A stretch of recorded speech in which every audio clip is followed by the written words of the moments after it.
अरे मला अजिबात भीती वाटत नाहीये. आणि तू माझ्याकडे असं बघू नकोस.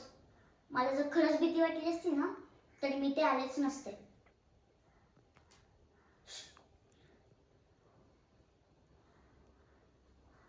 तो बस पुन्हा आला का?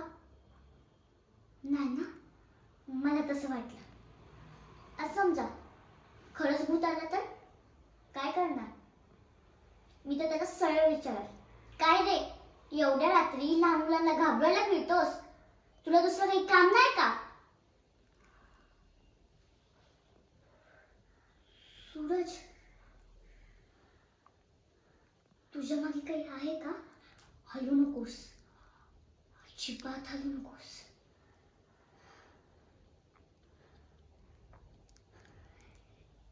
अरे मांजर आहे. मला माहित होतं. मी फक्त तुला घाबरू नकोस म्हणून सांगत होते. चल चल चल.